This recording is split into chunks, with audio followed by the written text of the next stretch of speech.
નમસ્કાર મિત્રો, જય હિન્દ. ધોરણ 6 વિષય ગણિત ચેપ્ટર નંબર 3 સંખ્યા સાથે રમતના ભાગ 4 માં આપ સર્વે મિત્રોનું ફરી સ્વાગત છે. મિત્રો, આગળના ભાગ 3 માં આપણે સ્વાધ્યાય 3.2 નો પહેલો દાખલો શીખેલા. આજે સ્વાધ્યાય 3.2 ના બીજા દાખલાથી શરૂઆત કરી. અહીંયા આપણને એવું કીધેલું છે કે નીચે જણાવેલા વાક્યો સાચા છે કે ખોટા તે જણાવો. આપણે અહીંયા ઉદાહરણ સાથે અને કારણ સાથેની ચર્ચા કરતા જઈશું. પહેલું વિધાન એવું આપેલું છે કે ત્રણ એકી સંખ્યાઓનો સરવાળો એ બેકી સંખ્યા છે. વિધાન સાચું છે કે ખોટું એ આપણે પહેલા ગણતરી કરીએ, એક ઉદાહરણ લઈએ, એમના ઉપરથી નક્કી કરીએ કે વિધાન સાચું છે કે ખોટું. અહીંયા આપણને કીધેલું છે ત્રણ એકી સંખ્યાઓનો સરવાળો. કોઈ પણ ત્રણ એકી સંખ્યા લઈ લઈએ, ધારો કે 1, 3 અને 5.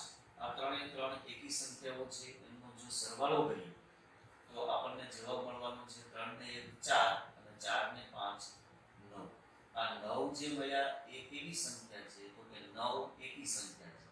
પ્રશ્ન એવો છે કે ત્રણ એકી સંખ્યાઓનો સરવાળો કરો તો એ સરવાળો બેકી સંખ્યા છે. એકી સંખ્યા નથી. કેવી સંખ્યા છે? એકી સંખ્યા. એનો અર્થ કે આપેલું વિધાન કેવું છે? ખોટું છે.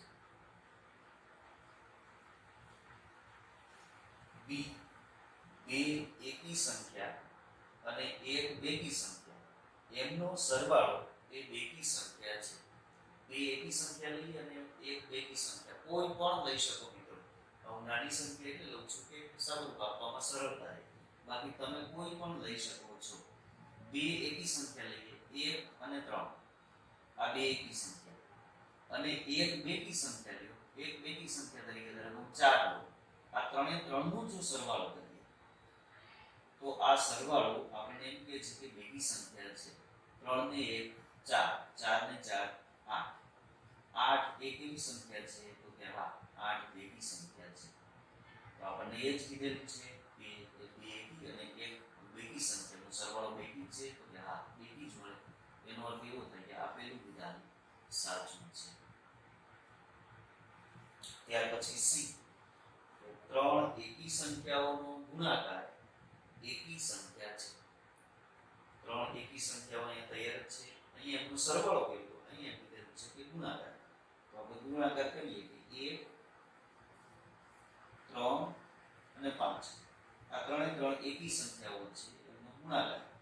તો 3 1 3 અને 3 5 15. આ 15 જે મળ્યા એ 15 કેવી સંખ્યા છે? તો કે એકી સંખ્યા છે. તો ત્રણ એકી સંખ્યાઓનો ગુણાકાર એકી સંખ્યા છે. આ એકી સંખ્યા જ મળે. એનો અર્થ કે આપેલું વિધાન સાચું છે.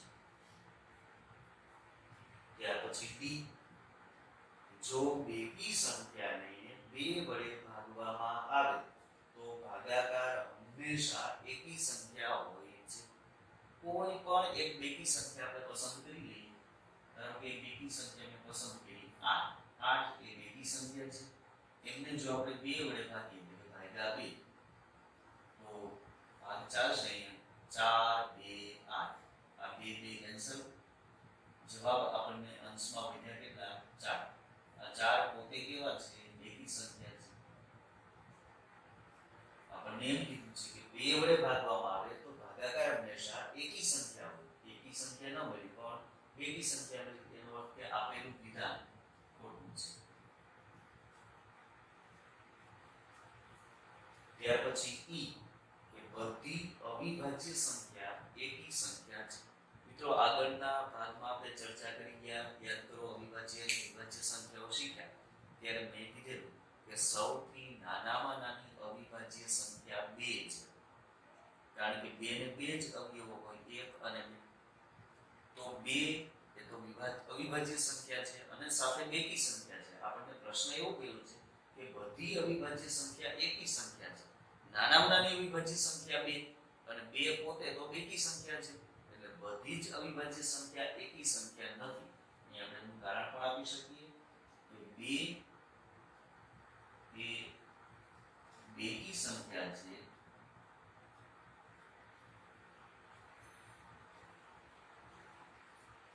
અવિભાજ્ય પણ છે.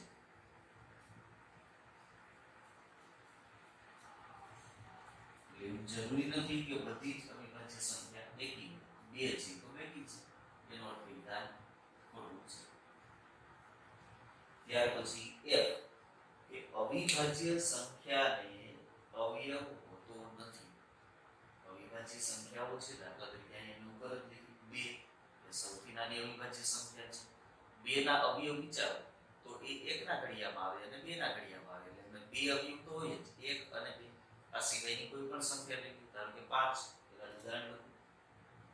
5 એ અવિભાજ્ય સંખ્યા છે, એના આપણે અવયવ કાઢવાનું તો 1 5 5 થાય, એ 5 1 5 થાય, તો 5 ને 2 અવયવ મળ્યા, 1 અને 5. આવા 2 અવયવ છે, એટલે અવિભાજ્ય સંખ્યાને અવયવ ન હોય એવું નથી, 2 અવયવ તો હોય જ, 1 અને સંખ્યા પોતે. એટલે આપેલું વિધાન ખોટું છે. મિત્રો આ પછીના વિધાનો હવે જોઈએ. ત્યાર પછીનું વિધાન જોઈએ મિત્રો કે વિધાન G, 2 અવિભાજ્ય સંખ્યાઓનો સરવાળો હંમેશા બેકી સંખ્યા છે. આપણે કોઈ પણ 2 અવિભાજ્ય સંખ્યા પસંદ કરીએ, સૌથી નાની અવિભાજ્ય સંખ્યા આપણે જાણીએ છીએ 2. આ પછીની અવિભાજ્ય સંખ્યા 3 છે, 5 7 ગમે તે તમે પસંદ કરી શકો. ધારો કે તમે 7 લીધું. આ 2 અવિભાજ્ય સંખ્યાઓ, એમનો સરવાળો 7 ને 2 9. આ 9 છે એ એકી સંખ્યા છે. આપણને એવું પૂછેલું છે કે 2 અવિભાજ્ય સંખ્યાઓનો સરવાળો હંમેશા બેકી સંખ્યા છે, તો બેકી સંખ્યા નથી, એકી સંખ્યા પણ હોઈ શકે, એટલે કે વિધાન ખોટું છે. ત્યાર પછીનું વિધાન એ જ જોઈએ કે 2 એ એકમાત્ર બેકી અવિભાજ્ય સંખ્યા છે. વિધાન સાચું છે મિત્રો. અવિભાજ્ય સંખ્યાઓની જે વાત કરી ત્યારે યાદ કરો તમે કે સૌથી નાની બેકી સંખ્યા 2, ત્યાર પછીની સંખ્યાઓ તમે જોશો તો 4 6 8 આ બધી બેકી સંખ્યાઓ છે, પણ એ બધાને તમે 2 વડે ભાગી શકશો, એટલે કે એમના અવયવ જે છે એ માત્ર 2 જ નહીં હોય, 1 અને સંખ્યા પોતે નહીં હોય, એ સિવાયનો ત્રીજો અવયવ પણ તમને મળવાનો છે. એટલે બેકી હોય અને અવિભાજ્ય હોય એની નાનામાં નાની એક જ સંખ્યા 2, તો વિધાન સાચું છે.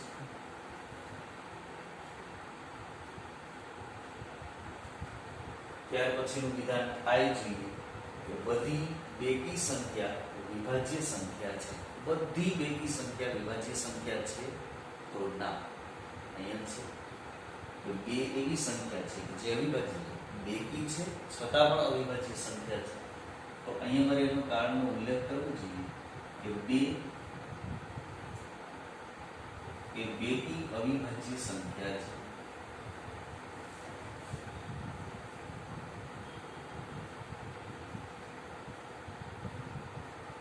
એટલે આપણું જે વિધાન છે એ ખોટું થશે, કારણ કે તમામ બેકી સંખ્યાઓ અવિભાજ્ય નથી, 2 એમાં અપવાદ છે. વિધાન છે 2 બેકી સંખ્યાઓનો ગુણાકાર હંમેશા બેકી સંખ્યા હોય છે. કોઈ પણ 2 બેકી સંખ્યા આપણે પસંદ કરીએ, ધારો કે 2 અને બીજી બેકી સંખ્યા મેં લીધી 4, તમે કોઈ પણ લઈ શકો. આ બંને બેકી સંખ્યા છે, 2 નો ગુણાકાર કરીએ 4 2 8, તો 8 પોતે પણ બેકી સંખ્યા છે. અને કોઈ પણ 2 બેકી સંખ્યા તમે પસંદ કરશો, એનો ગુણાકાર હંમેશા બેકી સંખ્યા જ આવે, તો આ વિધાન સાચું છે. ત્યારબાદ મિત્રો આગળનો દાખલો છે. મિત્રો ત્યાર પછી દાખલા નંબર 3 જોઈએ. 13 અને 31 એ અવિભાજ્ય છે. આ બંને સંખ્યાના અંકો 1 અને 3 જોઈએ આપણે. 13 અને 31 બંનેમાં 2 અંકો આવે છે, 1 અને 3. આ બંને સંખ્યાના અંકો 1 અને 3 એ સમાન છે. 16 સંખ્યા સુધી આવી અવિભાજ્ય સંખ્યાઓની જોડી શોધો. તો આપણે 13 થી શરૂ કરી 13 14 15 16 17 એમ 100 સુધી આપણે ચાલ્યા જઈએ, તો જેમાં 13 અને 31 બે અંકો ઉલટાવી નાખ્યા, 13 છે તો 31, એ બંને અવિભાજ્ય થતી હોય એવી પેર બનાવવાની છે. દાખલા તરીકે હું આના પછીની જ સંખ્યા 14 નો જો વિચાર કરું તો 14 લખ્યા દાખલા તરીકે, તો અંકો ઉલટાવીએ તો સંખ્યા બનશે 41, પણ એ બંને સંખ્યા અવિભાજ્ય નથી, તો એમાં 14 છે તો અવિભાજ્ય નથી. એમ આગળ તમે વિચારો તો 15 છે, તો 15 અંકો ઉલટાવી નાખો 51 થાય. તો એમાં 15 પોતે અવિભાજ્ય નથી, 17 પણ અવિભાજ્ય, 51 પણ અવિભાજ્ય નથી. ત્યાર પછીની સંખ્યા ધારો કે 16 દેખાડો, તો 16 અને 61 થાય. તો એમાં 16 છે એ પોતે અવિભાજ્ય નથી, વિભાજ્ય સંખ્યા છે. બંને પેરમાં આવતી બંને સંખ્યા અવિભાજ્ય થવી જોઈએ. એમ આગળ તમે લખશો 17 અને 71, તો આ 17 છે પોતે અવિભાજ્ય છે, એમ 71 છે એ પોતે પણ અવિભાજ્ય સંખ્યા છે. 13 પછી સીધી પહેલી પેર કઈ આવી? તો કે 17 અને 71. ત્યાર પછી એમ ચેક કરી જવાનું છે, 18 અને 81 બંને વિભાજ્ય છે. 19 અને 91, તો 91 વિભાજ્ય છે.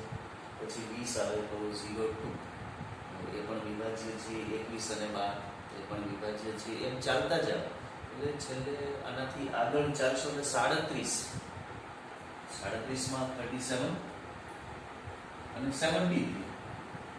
તો 37 અને 73 આ બંને સંખ્યાઓ પણ એવી છે કે જે બંને અવિભાજ્ય સંખ્યાઓ, એટલે આપણે બીજી પેર ત્યાં સુધીમાં મિત્રો તમે 37 થી આગળની કોઈ પણ સંખ્યા માટે આવી પેર બનાવશો એ બંને સંખ્યામાંથી કાં તો એક અથવા તો બંને વિભાજ્ય આવવાની છે.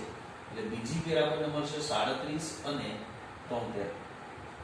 ત્યાર પછી આગળ તમે 38 લો, તો 38 અને 83 થાય, એમાં 38 વિભાજ્ય થાય. 39 અને 93 થાય, તો એ પણ વિભાજ્ય થાય. એમ ચાલતા ચાલતા ચાલતા તમે ચાલશો એટલે હવે પછીની પેર તમને 79 એટલે 79 અને એમને ઉલટાવો એટલે 97, 79 અને 97. આ બંને સંખ્યાઓ એવી છે કે પેરમાં આવતી બંને સંખ્યાઓ અવિભાજ્ય થશે. એટલે હવે પછીની આપણી ત્રીજી પેર બનશે 79 અને 97.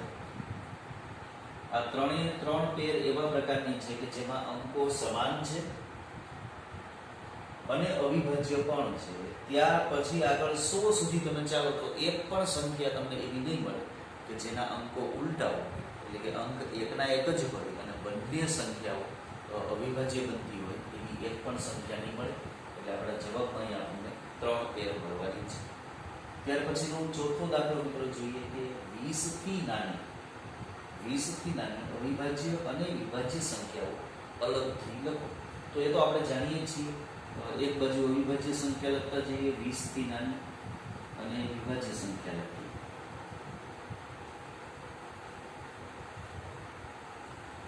અવિભાજ્ય કોને કહેવાય એ ફરીવાર યાદ અપાવી દઉં મિત્રો. અવિભાજ્ય સંખ્યા એટલે જેને બે જ અવયવ હોય, એક તો એક અને એક સંખ્યા પોતે. આ બે જ અવયવ જેને હોય એ અવિભાજ્ય છે, બાકીની સંખ્યા વિભાજ્ય છે. 20 થી નાના સુધી હિસાબ કરવાનો છે. 1 થી શરૂ કર્યું તો 1 એ નથી વિભાજ્ય નથી અવિભાજ્ય. નાનામાં નાની અવિભાજ્ય સંખ્યા છે 2. પછી આવે 3, 3 પોતે પણ અવિભાજ્ય છે. 4, તો 4 જે છે એ અવિભાજ્ય નથી, એ વિભાજ્ય છે. પછી આવે 5, તો 5 એ અવિભાજ્ય છે. 6, 6 એ વિભાજ્ય છે. 7, 7 અવિભાજ્ય છે. 8, 8 વિભાજ્ય છે. 9, 9 ના પણ અવયવ છે. 3 તેરી 9 એટલે એ પણ વિભાજ્ય છે. પછી આવે 10, તો 5, 2, 10 એટલે એ પણ વિભાજ્ય છે. 11, તો 11 ને બે જ અવયવ છે, 1 અને 11 એટલે એ અવિભાજ્ય છે. 12, 12 ના બે અવયવ 6, 2, 12 એટલે એ વિભાજ્ય છે. પછી આવે 13, તો 1 અને 13 આ બે જ અવયવ હોય એમના એટલે એ અવિભાજ્ય છે.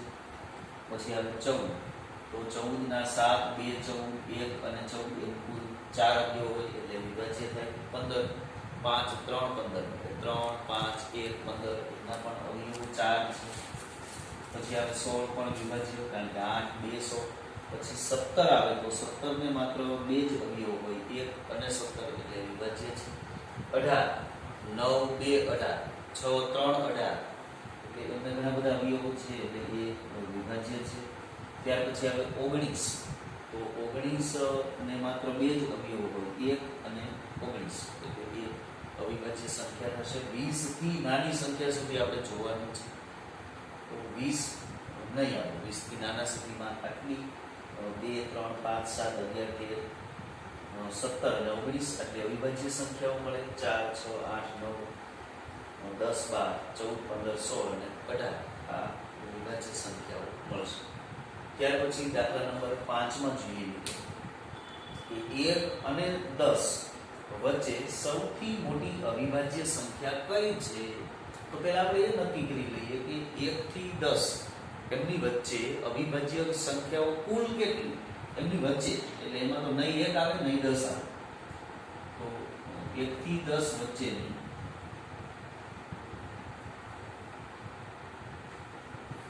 અવિભાજ્ય સંખ્યાઓ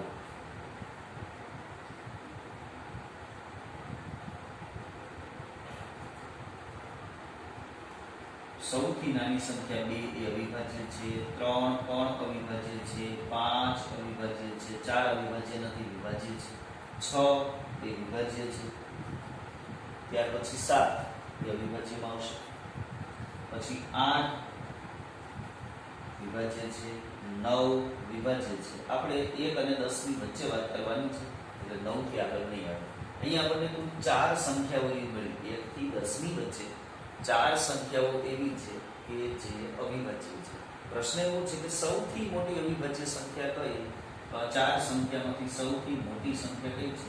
7. એટલે આપણે જવાબ લખી શકીએ કે 1 થી 10 ની વચ્ચે સૌથી મોટી અવિભાજ્ય સંખ્યા